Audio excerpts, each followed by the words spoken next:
Eto na nga mga kaiksena, lumabas na po sa mainstream media.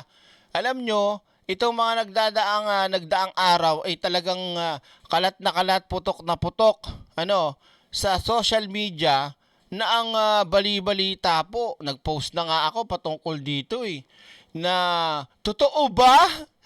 Totoo ba, Jonas? Aminin mo, aminin mo. Yeah, baby! Na meron daw plano o contact daw ang kampo ni Bangag Sara Duterte para makipag-usap kay Pangulong Bongbong Marcos in a closed door lock meeting. Boom! Yeah, baby! At ang sabi tinabla daw si Sara Duterte, di umano. Boom! Nako, kung ako yon, tinabla ko, pakamatay ka na. Charot lang. Di ba?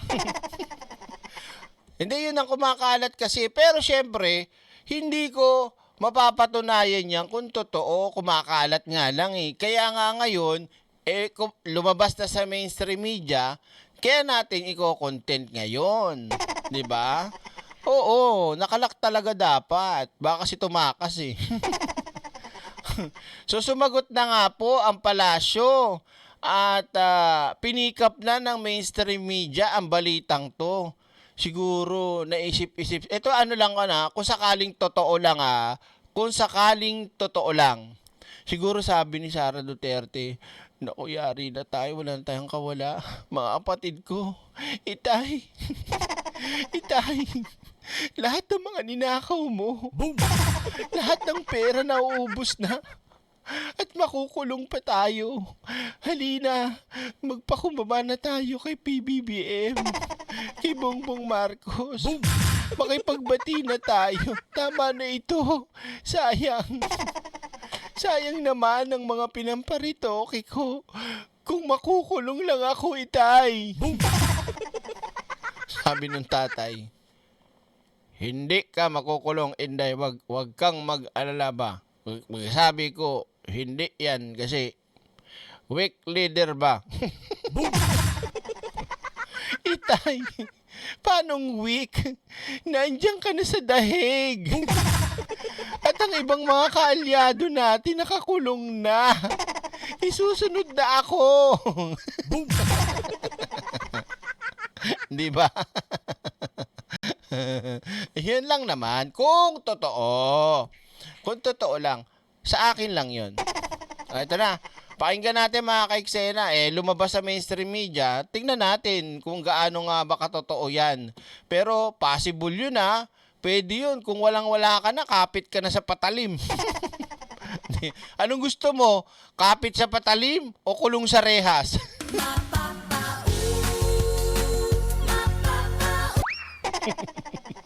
Di ba? Pili kayo. Halimbawa kay si Sara Duterte. Anong gusto nyo? May pag-ayos o doon kayo sa rehas? Pero alam nyo, kung sakali, hindi papayag si Pangulong Bongbong Marcos niyan. Papapanagutin ka niyan. Kaya nga yung tatay mo, hindi nila sinunod Nakuha nyo, di ba? Naalala niyo sinabi ni Kong Sandro Marcos. Ang daming request ng putang ina si Duterte, si Digong. Kaya kung sakaling totoo to, hindi papayag si PBBM diyan. 'Di ba? Gusto niyo kontrolin, tapos gusto niyo may pag-usap at gusto niyo maabsuelto. Kausapin niyo taong bayan, mga baliw. 'Di ba? 'Di ba? Ito na, pakinggan natin kung gaano katotoo nga ba 'yan. Bukas si Pangulong Bongbong Marcos na makipag-usap daw kahit kanino ayon sa palasyo. Kasunod po yan ang balibalitang gusto raw makipagpulong ni VP Sara kay PBBM. At live mula sa San Juan City, nauna sa balita, News 5 Palace correspondent Maricel Halili. Kasi, kinumpirma ba ng Malacanang na may gantong hiling si VP Sara sa Pangulo? Bok, hindi kinumpirma pero hindi rin itinanggi ni Palace Press Officer. So, hindi pala kinonfirm at hindi rin itinanggi. Sa madalit sabi, safe answer. Safe answer, pwede? Oo, 'di ba? Pwedeng oo, pwedeng hindi. Kasi open naman si Pangulong Bongbong Marcos di umano sa kahit sino na makipagpulong kahit pa antay ka o against ka sa administrasyon.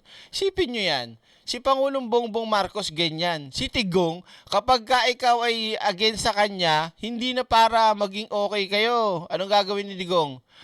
Patayin mo, pautang. Kung hindi naman, anong gagawin, di ba? Pinapakulong. Ganon si Digong pag antay sa kanya, kulong. O kaya, pag sabi mo kay Bato, magpupunta dito, mag-utos man ako na magpatumba dyan, magpatumba-tumba. Diba?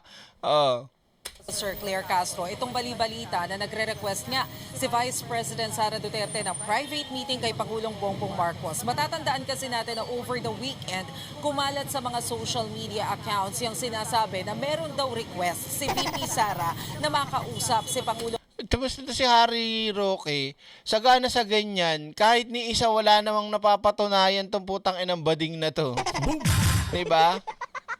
Yan ang alam nyo, yan ang nakakahiya pa nga. Ito, isingit ko lang si Harry Roque, Walang masamang maging LGBTQA plus C minus 3 down to the bottom of the dividend of 64x of the Y for the anatomy of the combustion system of revolutionary equilibrium of dynamic denomination for the bottom of the C level of quantum physics of anatomy.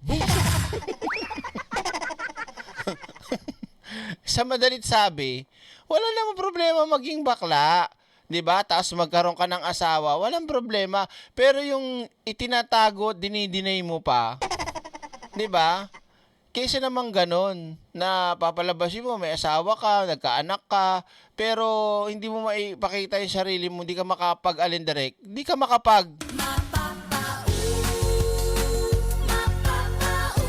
di ba? Hindi ka tuloy makabuking ng malaya. Kakaloka. Sabi ni Harry Roque, akinsi ngayon, weekend araw ng sahod, full throttle ang timbangag, pare-paras nagsasabi ng gusto makipag-usap si Aguila sa mga Addictus Benedictus. Pag DDS, malamang sila yun. Kasi lahat ng sinasabi nila, yun ang gawain nila.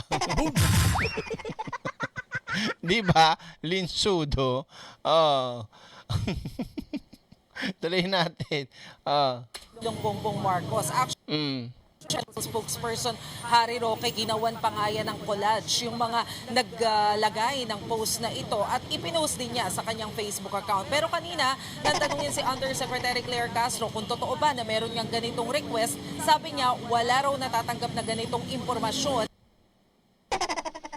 Pero malinaw naman daw na bukas si Pangulong Bongbong Marcos na makipag-usap sa kahit na sinong personalidad na kontra sa kanyang administrasyon. Hindi daw partikular na tinutukoy dito si VP Sara. Nilinaw yan ni Jose Castro dahil ayaw daw niya na ma-misinterpret ang kanyang pahayag. Pero matatandaan daw natin na sa unang vlog ni PBBM, sinabi naman niya na open siya sa dialogo. Matagal nang sinasabi ni Pangulong Bongbong Marcos yan. Baka siguro yan na naisip ni Sara Duterte. Ay nako, open naman pala makapag-reconcile si Bongbong Marcos. Ito na ang solusyon para maligtas ang aming puri. Ina nyo, may puri pa ba kayong mga Duterte? Wala na kayong puri. Diba? Tingnan natin ang sinabi ni Jose Claire Castro. Ang sabi ng Pangulo, sa una pa lang niyang podcast, kahit sino, sa lahat na maaaring hindi sumasang-ayon sa kanya, siya ay bukas upang makipag-usap para magkaroon ng magandang pagkakaintindihan. Hindi partikular para kay Vice Presidente. Baka kasi magkaroon na naman ng misinterpretation. Malinaw yan, ha? Change topic naman tayo dun sa misteryosong leadership fund. Meron bang Top cut. Hindi nakasama yan, eh. May ibang topic na yan. So, hindi natin masabing totoo, hindi rin natin masabing hindi totoo. Kasi safe answer lang ang sinabi ni Atty. Claire. Pero hindi rin posible talaga yun. 'Di ba? Alam niyo naman si Pangulong Bongbong Marcos, talagang napakabuting tao niyan. At hindi yan kagaya ng ibang tao dyan, lalong-lalo yung matandang penta nila nasa ibang bansa na nakakulong. Di ba? Kahit nakausapin mo, tatraidoring ka pa. Di ba? Oh, sa maliwanag tayo Alam mo, Sara, wag mo nang subukan. Lalo lang masisira buhay mo.